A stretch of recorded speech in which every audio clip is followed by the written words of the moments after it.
बुलेटिनच्या सुरुवातीलाच बातमी आहे महापालिका निवडणुकीच्या दृष्टीने महत्त्वाची। मुंबई महापालिका निवडणुकीसाठी मनसेच्या बैठकांचं सत्र सुरूच आहे। आज राज ठाकरेंच्या शिवतीर्थ निवासस्थानी मनसेची बैठक पार पडतेय। मुंबई महापालिकेच्या प्रत्येक विभागाची आज मनसेकडून चाचपणी सुरू आहे। यावर आजच्या बैठकीमध्ये चर्चा केली जाणार असल्याची माहिती आहे। थोड्याच वेळात मनसे नेत्यांची राज ठाकरेंच्या निवासस्थानी बैठक सुरू होईल। आपले प्रतिनिधी अजय माने या बैठकीसंदर्भात अधिकचे अपडेट आपल्याला देणार आहेत। अजय, आजच्या बैठकीतला अजेंडा नेमका काय?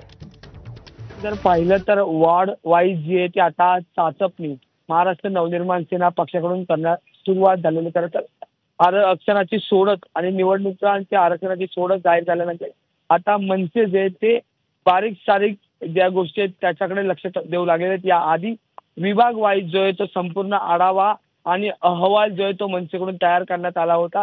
त्याच्यानंतर वॉर्ड जे ते आरक्षित झाले आणि त्याच्या 227 वॉर्डमधल्या 50% जागा आरक्षित महिलांसाठी झाल्या। SC ST चे वॉर्ड आणि OBCचे वॉर्ड जे ते जाहीर झाले आणि त्याच्यानंतर आता मनसे जे ते उमेदवारांच्या अनुषंगाने आणि आपल्यासाठी कोणते वॉर्ड A positive, A B positive, B आणि C अशा प्रकारचे त्याचे एकंदरीत अहवाल करण्यासाठी जे ती त्याची चाचपणी जे ती सुरू झालेली आहे। त्याच पार्श्वभूमीवर नुकतेच आता या ठिकाणी मनसे नेते नितीन सरदेसाई जे ते पोहोचलेले आहेत।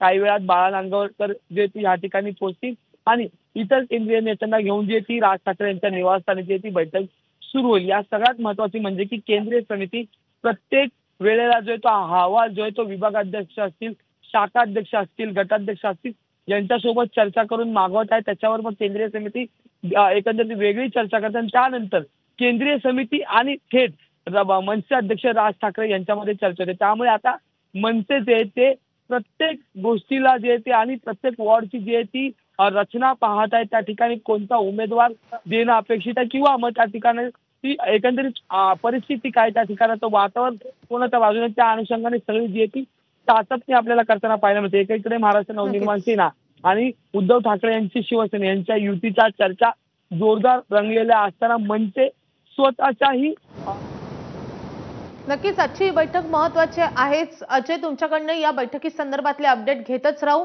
आणखी एका बातमी संदर्भात आपल्याकडून अपडेट घ्यायचे वळूयात पुढच्या महत्त्वाच्या बातमीकडे।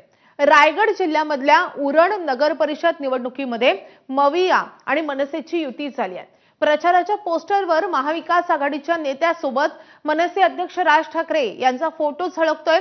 काँग्रेस मुंबईमध्ये स्वबळावर लढत असताना दुसरीकडे नगरपालिकेसाठी मात्र महाविकास आघाडी आणि मनसेची युती झाली आहे। भाजप विरुद्ध महाविकास आघाडी आणि मनसे उरण नगरपालिकेच्या मैदानामध्ये उतरली आहे।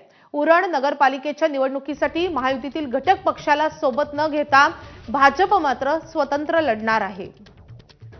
पुन्हा एकदा आपण जाणार आहोत अजय माने यांच्याकडे। अजय, आपण मुंबईमध्ये बघितलंय काँग्रेसने स्वबळाचा नारा दिलाय, मात्र नाशिकमध्ये ज्या प्रकारे एकत्र येण्याची चर्चा रंगत होती तिथे काँग्रेसने नकार दर्शवला आणि तिथल्या कार्यकर्त्यांनाच त्यांनी नोटीस बजावली आहे। मात्र उरणमध्ये आपल्याला महाविकास आघाडी आणि मनसे एकत्र येताना दिसते, त्यामागचं कारण काय?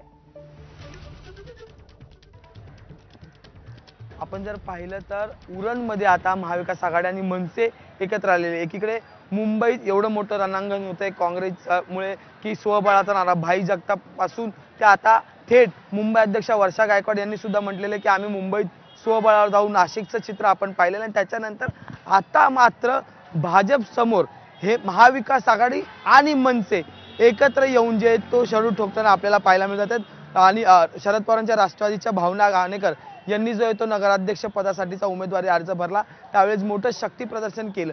विशेष बाब म्हणजे की मनसे उरणमध्ये एकही उमेदवार देत नसल्याची बाब सुद्धा समोर आलेली। त्यामुळे मनसेने थेट पाठिंबा जो आहे तो महाविकास आघाडीला, आणि महाविकास आघाडी म्हणजे काँग्रेस, शरद पवारांची राष्ट्रवादी आणि ठाकरेंची शिवसेना या तिन्ही पक्षांना जो आहे तो दिलेला आहे। त्यामुळे ज्या काँग्रेसवरून मुंबईत राजकारण सुरू आहे, नाशिकच्या चर्चा रंगलेल्या ती काँग्रेस मात्र उरणमध्ये अधिकृतरित्या तरी सध्या महाविकास आघाडी आणि मनसे सोबत आहे। त्यामुळे भाजप विरुद्ध महाविकास आघाडी मनसे असं एकंदरीत आता उरणचं जे ते निवडणुकीचं राजकारण रंगताना आपल्याला पाहायला मिळतील। आणि मग महाविकास आघाडी आणि मनसेच्या पाठिंबाने भावना गाणेकर जे आहेत त्या नगराध्यक्ष पदासाठी जे ते उमेदवारी अर्ज दाखल करताना आपल्याला काल पाहायला मिळालं होतं। स्वतः जे ते माजी मंत्री आणि आमदार जितेंद्र आव्हाड त्यावेळी त्यांच्यासोबत उपस्थित होते आणि माझं नुकतंच काही वेळापूर्वी जे ते त्यांच्याशी बोलणं झालं ते म्हटले, त्यांनी स्वतः सांगितलंय की अधिकृतरित्या आमचं बोलणं झालं आणि त्याच्यानंतरच आम्ही जे ते त्यांचे फोटो म्हणजे राज ठाकरे यांचा फोटो सुद्धा आपल्याला त्यांच्या प्रचाराचे जे बॅनर लागलेले किंवा जे पोस्टर सोशल मीडियावर बनवण्यात आलेले त्या ठिकाणी शरद पवार ठाकरेंच्या शिवसेनेचे प्रमुख उद्धव ठाकरे आणि त्यासोबतच जे ते काँग्रेसचे नेते हर्षवर्धन सपकाळ प्रदेशाध्यक्ष आणि यासोबत मनसे अध्यक्ष राज ठाकरे यांचा सुद्धा फोटो जो येतो त्या ठिकाणी पाहायला मिळतो। त्यामुळे उरणमध्ये आता भाजप विरुद्ध अर्थात उरणमध्ये जरी ही युती झाली असली तरी काँग्रेसच्या पक्षश्रेष्ठींनाही मान्य आहे काय पाहणं तितकंच महत्त्वाचं ठरणार आहे। अजय धन्यवाद या सगळ्या सविस्तर माहितीसाठी।